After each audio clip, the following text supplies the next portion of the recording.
In the shadowed valleys of the Andes, where mist clings to the mountains like a shroud and the wind whispers secrets through ancient ruins, a monster was born, not from some supernatural curse or folklore tale, but from the cruel grind of human suffering. His name was Pedro López, and by the time the world learned of him, he had become a specter haunting the dreams of parents across South America. This is the story of the man they called the Monster of the Andes, a tale woven from the threads of poverty, abuse, and an unquenchable darkness that claimed hundreds of innocent lives. It's a chronicle of fear that grips the heart like icy fingers, a documentary of horror that unfolds in the forgotten corners of Colombia, Peru, and Ecuador, where young girls vanished like ghosts in the night. It all began in the dusty streets of Santa Isabel, a small town in Tolima, Colombia, on October 8, 1948.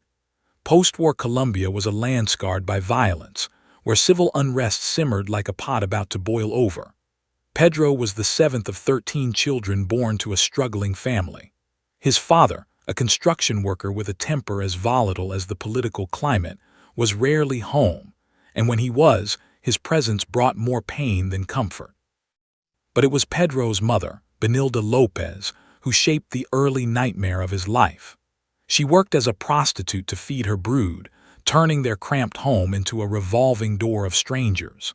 The children slept on dirt floors, huddled together against the chill, while the sounds of her trade echoed through thin walls. From the start, Pedro's world was one of neglect and brutality.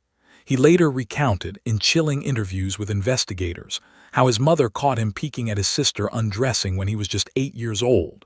Her punishment was swift and irreversible. She cast him out onto the streets, a child abandoned to the wolves of Bogotá. Imagine that. A boy no taller than a fence post, with wide eyes and ragged clothes, wandering the chaotic capital city alone.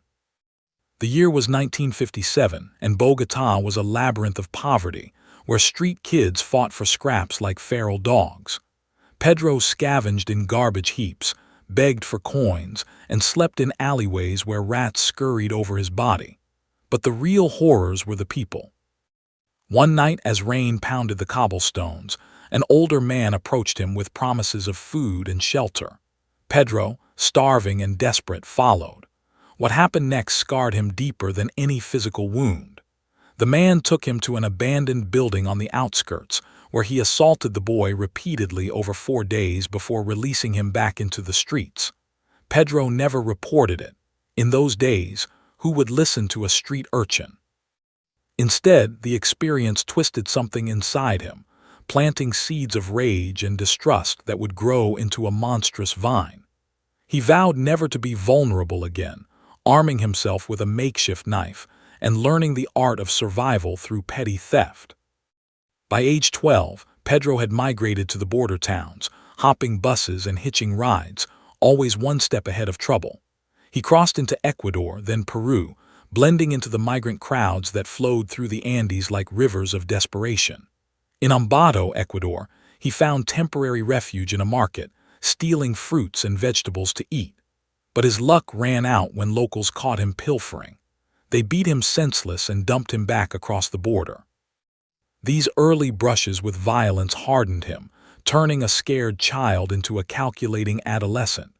He returned to Colombia, where he fell into car theft rings, boosting vehicles for quick cash.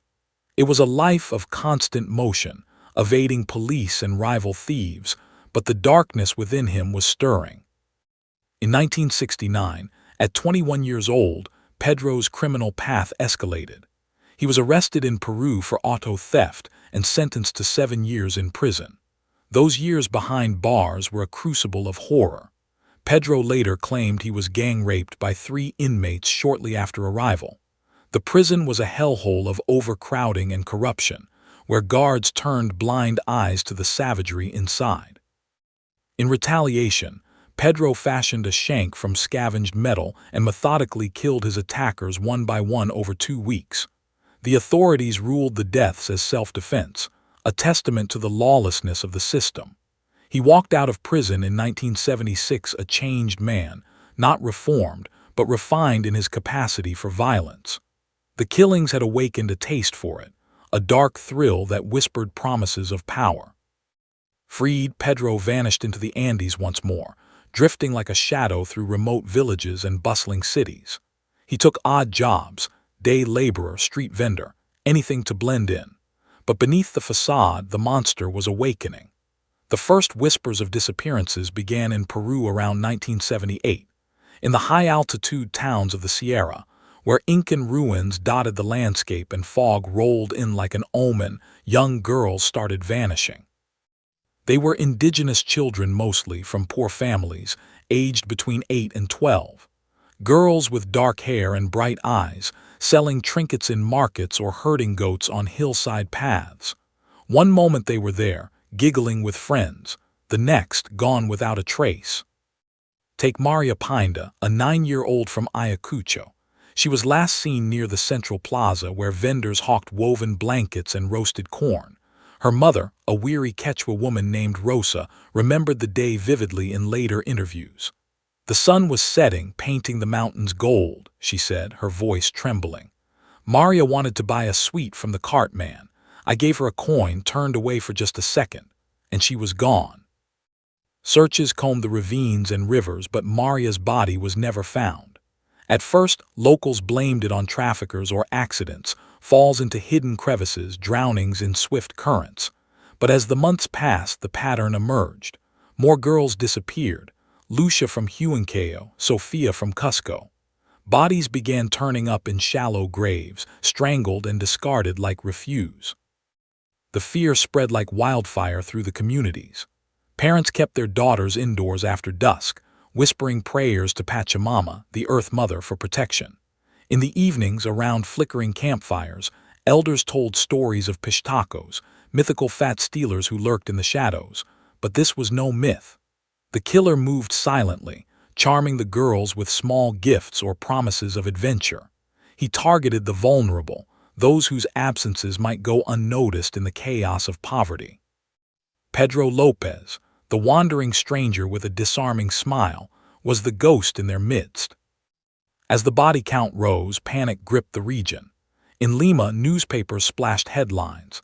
Phantom killer stalks the Sierra. But resources were scarce. Police in rural areas were underfunded, more concerned with guerrilla insurgencies than missing children. Investigators pieced together vague descriptions. A man in his 30s, average build, with a Colombian accent. He was seen buying candy or toys, lingering near schools. One survivor, a 10-year-old named Isabel, escaped his grasp in a marketplace scuffle. She described his eyes, cold like a snake's, but he smiled like a friend. Her account sent chills through the force, but leads evaporated in the vast terrain. Pedro's spree intensified as he crossed borders effortlessly. In Ecuador, the disappearances mirrored Peru's. In Ambato, where he had once been beaten as a boy, he now hunted with impunity. The Andes provided perfect cover, endless trails, hidden caves, and communities isolated by geography. He later confessed to burying bodies in mass graves, places where the earth swallowed secrets whole. The horror lay not just in the acts, but in the aftermath. Families left in limbo, clutching faded photos, their lives shattered by unending grief. By 1979, the toll was mounting. In Colombia, his homeland, girls vanished from the streets of Bogotá and Medellín. The pattern was the same: strangulation, disposal in remote spots. Authorities in each country operated in silos, unaware of the cross-border nightmare. Pedro exploited this, moving like a nomad, always one step ahead. He lived frugally, sleeping in bus stations or abandoned shacks, his only possessions a worn backpack and the ghosts of his victims. What drove him? In later interrogations, Pedro spoke of a compulsion, a voice that urged him on. Psychologists would label it psychopathy, born from trauma, but to the people he terrorized, it was pure evil. The dark allure of control, the twisted satisfaction of dominance over the innocent. He targeted girls who reminded him of his lost childhood, or perhaps his abusers, revenge enacted on the defenseless. As Part 1 draws toward its midpoint, the stage is set for escalation.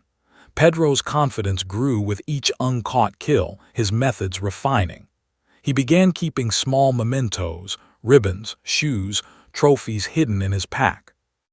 The Andes, with their majestic peaks and treacherous drops, became his hunting ground, a landscape of beauty masking unspeakable horror. In Peru's highlands, the community of Huancavelica felt the dread acutely. There, in the shadow of snow-capped Huahuash, a cluster of disappearances hit hard. 5 girls in 3 months, their bodies found in a ravine, arranged in a macabre circle. Villagers spoke of a curse, lighting candles in churches and consulting shamans. One night, a farmer named Juan claimed to see a figure dragging something through the mist. It was a man, humming a tune like he was on a stroll, Juan recounted to police. But by morning, the trail was cold. The fear permeated daily life. Markets emptied early, children walked in groups, armed with sticks. Mothers sewed bells onto dresses, hoping the jingle would ward off danger. But Pedro was cunning. He posed as a traveler, offering rides or jobs. His charm was his weapon, disarming suspicion until it was too late. Crossing into Ecuador again, Pedro hit the town of Otavalo, famous for its indigenous markets. Here, the Otavalo people, with their vibrant ponchos and resilient spirit, faced an invisible threat. Girls like little Anna, who sold handicrafts to tourists, became prey. Her disappearance sparked a vigil, hundreds marching with torches, chanting for justice. But the monster slipped away, heading north. In Colombia's coffee regions, the terror blended with the aroma of beans and the hum of fincas. Pedro worked briefly as a picker, his hands stained with earth, hiding in plain sight. Disappearances there were attributed to La Violencia remnants, political killings, but the victims' ages told a different story. As the 1970s waned, the body count approached triple digits. Pedro's nomad life fueled his impunity. Borders were porous, identities fluid. He spoke of the rush in confessions, the power of life and death, but cracks were forming. In Ecuador, a failed attempt would unravel everything. Yet for now, in this first chapter of dread, the Andes wept silently. The wind carried echoes of lost laughter, and the mountains stood sentinel over graves unmarked. Pedro López, the boy cast out, had become the harbinger of nightmares, his shadow lengthening across the continent. The year 1979 bled into 1980, and the monster of the Andes was no longer a whisper in remote villages. He had become a storm sweeping across 3 nations. Ecuador felt his presence most acutely now, the narrow valleys and volcanic plateaus turning into a vast killing field where the air itself seemed thick with dread. Parents in towns like Riobamba, Latacunga, and Ambato stopped letting their daughters walk alone even in daylight. Markets that once buzzed with children's laughter grew hushed, the colorful stalls of fruits and woven goods guarded by watchful eyes. Every stranger drew suspicion. Every unfamiliar face scanned for those cold, snake-like eyes that one little survivor had described. Pedro López moved with the ease of a man who had memorized the rhythm of fear. He traveled by bus when he could afford the fare, hitching rides on produce trucks when he couldn't, always heading north or south along the Pan-American highway that stitched the Andes together. His clothes were nondescript: faded jeans, a worn jacket, a wool poncho bought cheap in an Otavalo market to blend with the locals. He carried a small canvas bag with a change of shirt, a knife wrapped in cloth, and the growing collection of tiny trophies: a faded hair ribbon, a single plastic earring, a child's bracelet made of colored beads. Each one a silent reminder of power reclaimed. In the highland city of Ambato, the terror reached a fever pitch. Between January and March of 1980, 9 girls vanished from the streets and surrounding countryside. The youngest was 8, the oldest 12. Their families were poor: market vendors, farm laborers, cleaners in wealthier homes. No one with influence to demand answers. The local police station was overwhelmed, files piling up on a wooden desk stained with coffee rings. Officers drove dusty patrols through barrios and outlying hamlets, asking the same questions, receiving the same shaken heads. No one had seen anything, or if they had, fear kept mouths shut. One case burned itself into the collective memory. Carla Jimenez, 10 years old, with braids that reached her waist and a smile that lit up the Monday market. Her mother sold potatoes from a burlap sack spread on the ground. Carla helped arrange them into neat pyramids, calling out prices in a clear, confident voice. On the morning of February 14, a man approached the stall. Witnesses later remembered him vaguely, medium height, dark hair under a cap, speaking with a soft Colombian accent. He bought a small sack of potatoes, chatted idly about the weather, then asked Carla if she would help him carry it to his truck parked just around the corner. She glanced at her mother, who was busy with another customer, and nodded. A quick errand for a few coins. She never came back. Search parties scoured the hills for days. Dogs followed faint trails that ended at streams swollen with meltwater. On the 7th day, a shepherd found her in a shallow gully 2 kilometers from town, half covered with loose earth and branches. Strangled. Clothes torn but not removed. The medical examiner noted the familiar marks, bruises on the throat consistent with manual compression, signs of brief struggle, the same as the others. Ambato mourned with a candlelight procession that wound through the central plaza, hundreds of faces illuminated by flickering flames, prayers rising into the cold night air like smoke. Pedro did not linger. By the time Carla's body was discovered, he was already in Quito, the sprawling capital nestled in a valley ringed by volcanoes. Quito offered richer hunting grounds, crowded neighborhoods where children played in the streets, parks filled with families on weekends, bus terminals thick with travelers. He rented a tiny room in a rundown pension near La Mariscal, paying weekly in crumpled bills earned from odd jobs. He shone shoes in the mornings, sold cigarettes in the afternoons, always watching, always patient. In Quito, he refined his approach. He began posing as a street preacher or charity worker, carrying a handful of cheap religious medals or candy to lure his targets. He told girls he was collecting donations for an orphanage, or that he knew of jobs cleaning houses for wealthy families. The promise of money was irresistible to children from homes where every soul counted. He led them away from crowds, down side streets, or up into the wooded slopes of Pichincha volcano that loomed over the city. There, hidden among eucalyptus groves, the axe unfolded in silence broken only by brief cries swallowed by the wind. The disappearances in Quito climbed steadily through the spring. 11 confirmed cases by May, bodies found scattered across the hillsides or dumped in ravines. The press finally took notice beyond local papers.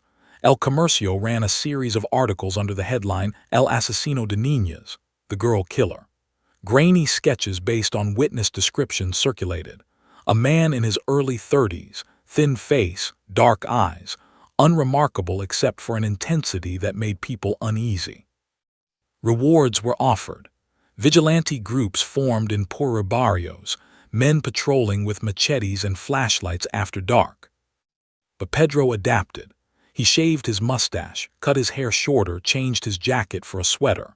He moved south again, back into the rural provinces where oversight was thinner. In the town of Garanda, high in the Paramo where frost glittered on grass each morning, 3 sisters disappeared within a single week in June. Ages 9, 10, and 11. They had been gathering wildflowers along a dirt road when a man in a pickup offered them a ride home as rain threatened. The truck was never traced. Their bodies were found weeks later by hunters, buried together in a peat bog, preserved in the cold mud like tragic dolls. The triple murder shattered the region. Churches overflowed with mourners. A priest in Garanda delivered a sermon that echoed through the stone building. Evil walks among us wearing the face of a man. Guard your children as you would guard your souls. Women began sewing small crosses into their daughters' clothing, believing the sacred symbol might offer protection. Shamans performed cleansing ceremonies, burning herbs and chanting to drive away the malevolent spirit they now believed responsible. Pedro felt no remorse. In the quiet moments between hunts, sitting on a bus rumbling through mountain passes, he replayed the moments of control, the way terror widened young eyes just before the end. It fed something hollow inside him, a void left by his own childhood violations. He later told psychologists that each killing was a reclamation, a way to rewrite his past with himself as the one holding power. But the hunger never abated, it only grew. By midsummer 1980, he crossed back into Colombia, drawn perhaps by familiarity or the sense that Ecuadorian authorities were finally connecting dots. In the northern department of Nariño, near the border town of Ipiales, the pattern resumed. Girls vanished from the famous Saturday market where indigenous traders brought goods from both sides of the line. The sanctuary of Las Lajas, that Gothic cathedral built into a canyon gorge, became haunted by grief as families prayed desperately for missing daughters. One incident nearly ended it all prematurely. In August, near Pasto, Pedro approached a 12-year-old named Gloria outside a school. He used his familiar lines about needing help carrying packages. Gloria went with him willingly at first, but when he led her toward a secluded path, instinct kicked in. She bolted, screaming. A passing farmer heard the cries and gave chase. Pedro fled into the brush, heart pounding for the first time in years with real fear. The farmer's description matched the sketches circulating across borders. Same height, same accent, same chilling calm even while running. For a few weeks, Pedro laid low. He worked on a coffee finca deep in the mountains, picking beans alongside silent indigenous workers who spoke little Spanish. The physical labor exhausted him, quieted the urges temporarily. But by September, the compulsion returned stronger than ever. He quit without notice and headed north toward the border with Ecuador once more.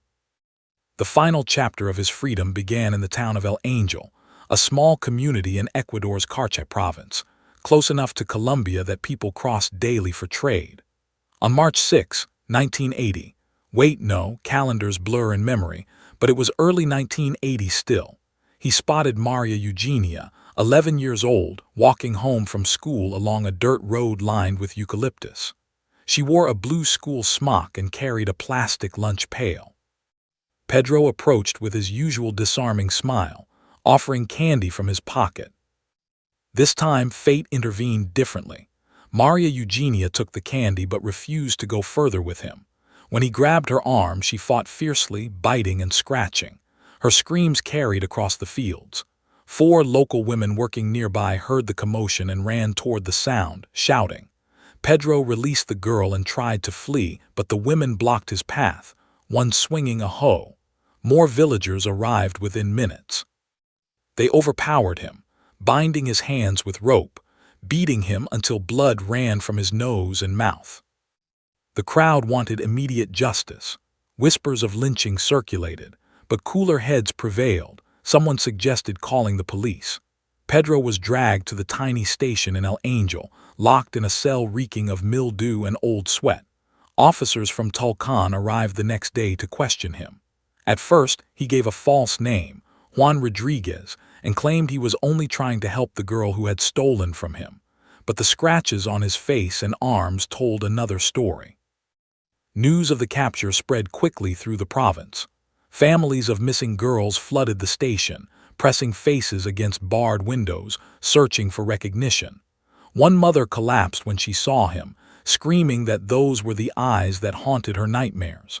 Pressure mounted. Investigators from Quito were dispatched, bringing files thick with reports from across the country. Under interrogation, Pedro remained defiant for days, denying everything. But the evidence was circumstantial yet overwhelming. His nomadic lifestyle, the matching description, the border crossings coinciding with disappearance clusters. Then came the turning point. Police searched his rented room in a nearby town and found the canvas bag. Inside, among dirty clothes, were the trophies, dozens of small items belonging to children who had never come home. Hair ribbons identified by grieving mothers. A bracelet engraved with a name matching a victim from Ambato. The plastic earring from a girl in Garanda. Faced with the collection, Pedro's facade cracked. Late one night, after hours of questioning, he began to talk, not in remorse but almost with pride. He requested a priest first, confessing sins in the dim light of the interrogation room, then turned to the officers and offered a deal. He would reveal everything if they promised no death penalty. Ecuador had abolished it years earlier. What followed was a confession that chilled even hardened detectives to the core. Over several days, Pedro López led authorities to graves across Ecuador, Peru, and Colombia. He recalled details with eerie precision, names he had learned, clothing worn, exact locations where bodies lay hidden. In one mass grave outside Ambato, excavators unearthed the remains of 53 girls. In Peru, he pointed out sites yielding another 57. In Colombia, border areas revealed more. The total, he claimed, over 300. More than 300, he said calmly. I lost count after a while. News exploded across South America and beyond. Headlines screamed monster confesses to 300 murders. Reporters camped outside prisons and police stations. The world reeled at the scale, one man responsible for a holocaust of innocence spanning years and nations. Yet verification was slow. Many bodies were never found, decomposed beyond recognition or washed away by rains.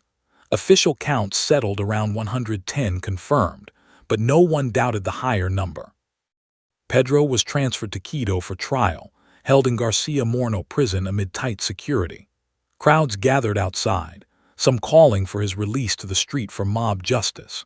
Inside, he became a celebrity of sorts among inmates, recounting his exploits with detached amusement. Psychiatrists evaluated him, diagnosing severe psychopathy, possibly borderline personality disorder rooted in childhood trauma. But explanations felt hollow against the raw horror of the acts.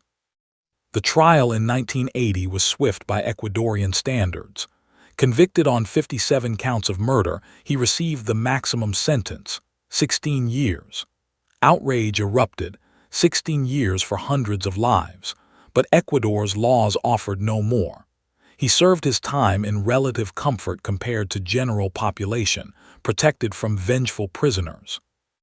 Part 2 closes with Pedro López behind bars, the Andes slowly exhaling after years of held breath. Families began the long process of burial and mourning, marking tiny graves with flowers that wilted quickly in the thin air. The monster was caged, but the scars he left stretched across mountains and valleys, a darkness that would linger for generations. The horror, however, was far from over. The years following Pedro López's conviction in 1980 dragged on in a haze of bureaucratic indifference and simmering public outrage. Locked away in Ecuador's notorious Garcia Moreno prison in Quito, the monster of the Andes became both a protected inmate and a living legend of terror. Guards kept him isolated from the general population, not out of mercy, but fear. Inmates whispered his name like a curse, plotting revenge for the innocence he had stolen, even if their own hands were far from clean. López, now in his 30s, spent his days in a small cell with cracked concrete walls, the distant echoes of mountain winds replaced by the clamor of iron doors and shouted orders. He read whatever books the prison library offered, mostly religious texts or faded novels, and submitted to occasional interviews with journalists who sneaked in through corrupt channels. The trial itself had been a spectacle of horror. In the courtroom, packed with grieving relatives clutching photographs of their lost daughters, López sat calmly in a rumpled suit, his dark eyes scanning the room without a flicker of remorse. Prosecutors presented the evidence.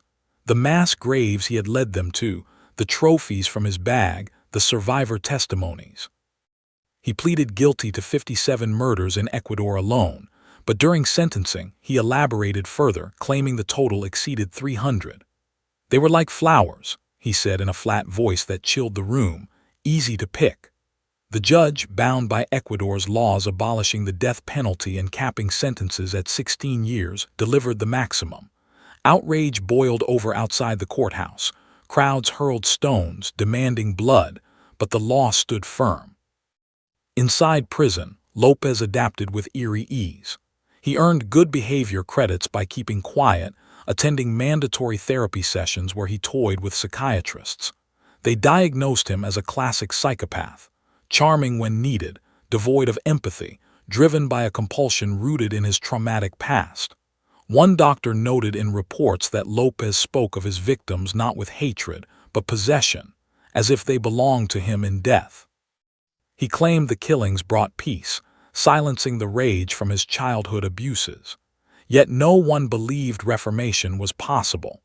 A priest who visited regularly described him as a void wearing human skin, confessing sins mechanically before laughing them off. As the 1980s wore on, the Andes began to heal, or at least scar over. Communities rebuilt trust slowly. In Ambato, a memorial park was dedicated to the victims, small stone markers with names etched where possible, anonymous ones for the unidentified. Families gathered annually on the anniversary of his capture, lighting candles that flickered against the eternal mist. In Peru and Colombia, similar vigils emerged, though coordination across borders remained poor. International media occasionally revisited the case, dubbing López the most prolific confessed serial killer alive, surpassing even the likes of Ted Bundy in claimed numbers. Documentaries aired grainy footage of the grave excavations, blurred for sensitivity, but the horror lingered in narration. By 1985, halfway through his sentence, López requested transfer to a lower security wing. Denied.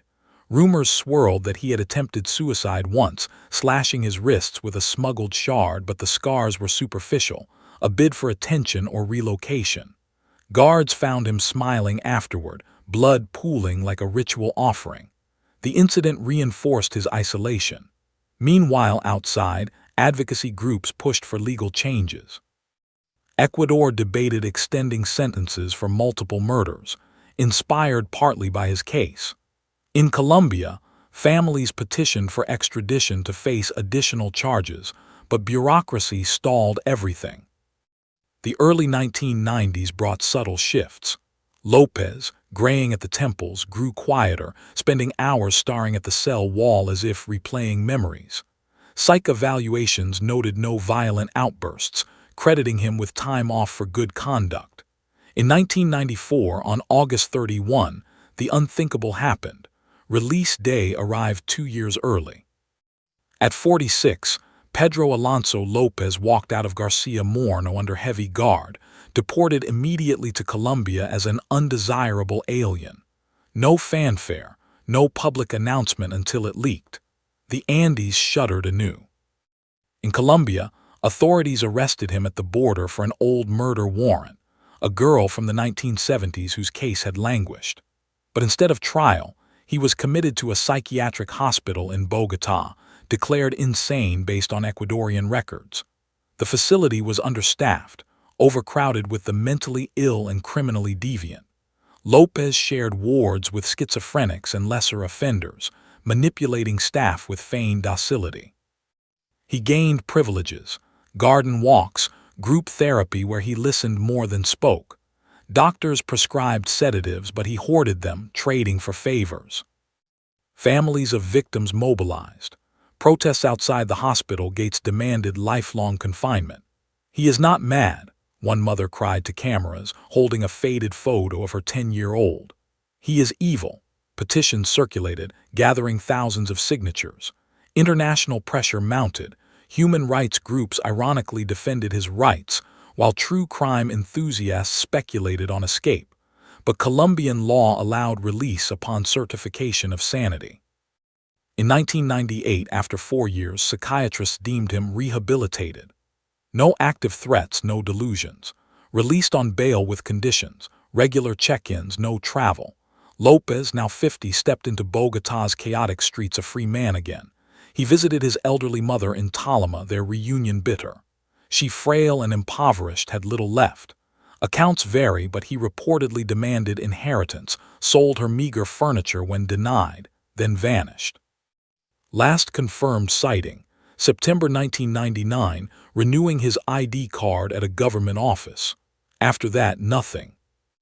The disappearance ignited frenzy. Interpol issued a red notice in 2002 after a new murder in Colombia bore similarities. A young girl strangled, body hidden in a ravine. Modus operandi matched perfectly, but no direct evidence linked him. Searches swept border towns, bus stations, remote villages. Tips flooded in, sightings in Peru's highlands, Ecuador's markets, even as far as Venezuela or Brazil. But each lead dissolved.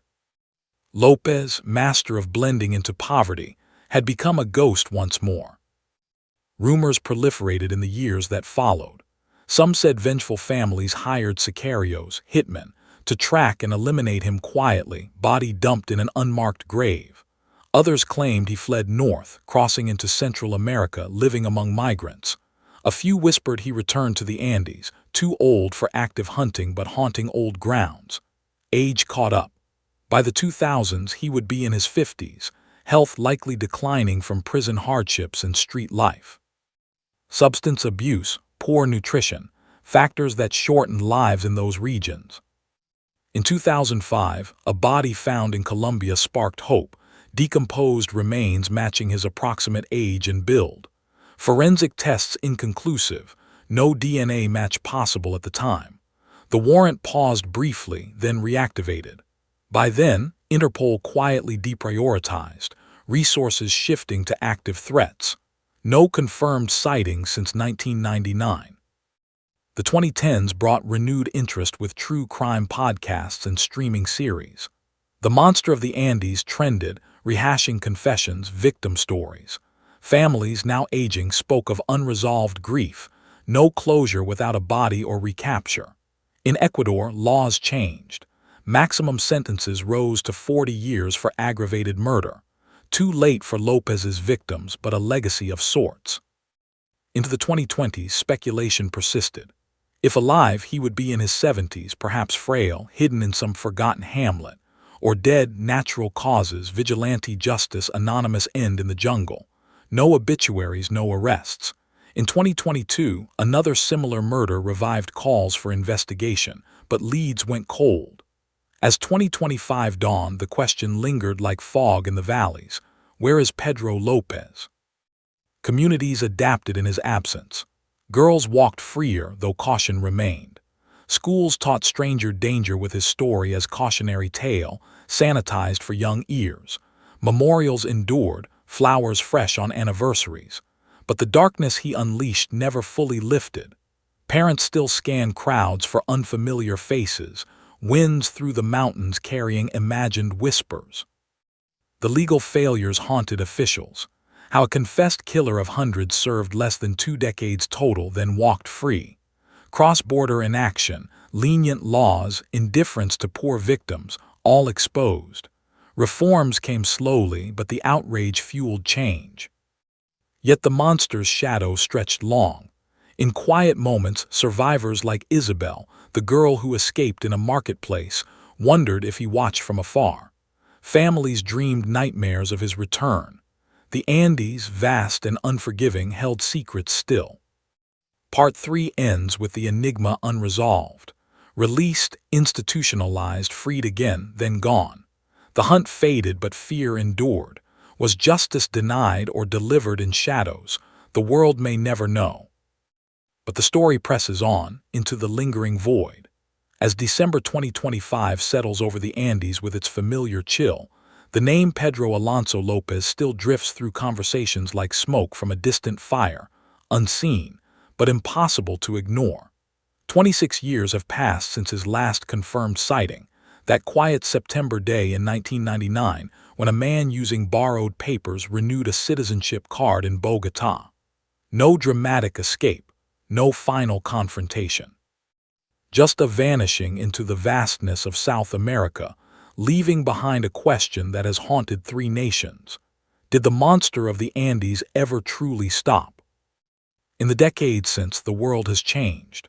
Borders tightened with technology, cameras multiplied in cities, databases linked police forces across continents. Yet Lopez, if he lived, navigated it all, or perhaps he never needed to. Age alone would have reshaped him. Born in 1948, he would now be 77, a frail figure hunched against mountain winds, perhaps begging in some forgotten market or huddled in a remote shack. The Basuco habit, the years of prison hardship, the nomadic life, they take their toll. Many who study his case quietly believe the streets claimed him long ago, an anonymous death from illness, overdose, or violence, body buried in a pauper's grave or left in a ravine. No headlines for a nameless old man. But belief is not fact. Official records remain open. The Interpol Red Notice, issued in 2002 after a new strangulation murder echoed his signature, was deactivated in 2005 when Colombian forensics claimed a decomposed corpse matched him. Tests were inconclusive, no DNA confirmation. The file closed administratively, but Lopez is still listed as a fugitive. No death certificate exists. No grave bears his name. Rumors persist, stubborn as Highland fog. In the early 2000s, unverified sightings surfaced, an old man in Tulcan near the Ecuador border, another in southern Colombia matching vague descriptions. A supposed capture in Cuenca that ended in escape. None confirmed. In 2012, a girl's murder in Tunya bore chilling similarities. Strangled, hidden, the victim profile exact. Investigators whispered his name. But leads evaporated. Families of the old victims felt the dread return, that familiar knot in the stomach when a stranger lingers too long near children. The legacy weighs heaviest on the living. In Ambato, the memorial park still draws visitors. Small plaques with names, Carla, Maria, Eugenia, Anna, and rows of anonymous stones for those never identified.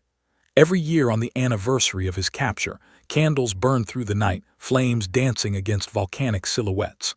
Mothers who lost daughters in the late 1970s are grandmothers now, telling sanitized versions to their own grandchildren, always ending with "stay close, stay safe." Schools in Quito and Lima include his story and stranger danger lessons, a cautionary ghost. Legal reforms followed in his wake. Ecuador raised maximum sentences for multiple murders. Colombia tightened psychiatric release protocols. Cross-border task forces improved, though poverty and geography still shield secrets in the Andes. Advocacy groups honor the victims by pushing for better protections for indigenous and poor children, the ones Lopez preyed upon because their absences drew less notice. Psychologists revisit his interviews, searching for understanding without excuse. The childhood rape, the abandonment, the prison assaults, they forged a void where empathy should have grown. He spoke of victims as flowers to pick, of the calm that followed each kill. Yet even experts admit, some darkness defies explanation. It simply is. True crime media keeps him alive in another way. Podcasts replay his calm confessions. Documentaries show blurred excavation footage. Books rehash the numbers. 110 confirmed, over 300 claimed. Viewers shudder at the injustice. A man who admitted to hundreds served less than 2 decades total before walking free. The outrage fuels debates on punishment, rehabilitation, victims' rights. In remote villages where girls once vanished weekly, life has normalized. Markets bustle again, children play in streets after school, but caution lingers. Bells still jingle on some dresses. Groups walk home together. Parents scan crowds instinctively. And the question endures, is he out there, watching from a bus window as it winds through passes he once hunted? Or did time finally cage the monster nature could not? Perhaps vigilantes found him, delivering the justice systems denied. Perhaps illness did. Or perhaps in some isolated corner an old man sits alone, memories his only company, the urges dulled by age but never erased. The Andes keep their secrets well. Rivers carve deeper canyons, rains wash away traces, mist hides paths. Hundreds of shallow graves remain undiscovered, bones returning to earth. The wind carries no answers, only echoes of laughter lost. Pedro López entered history as a boy broken by cruelty, emerged as a nightmare made flesh, and exited, if he ever did, without ceremony. The terror he unleashed reshaped lives, laws, fears. It forced societies to confront how monsters are made and how easily they can slip away. As 2025 draws to a close, the monster of the Andes remains both everywhere and nowhere. A warning, a wound, a void.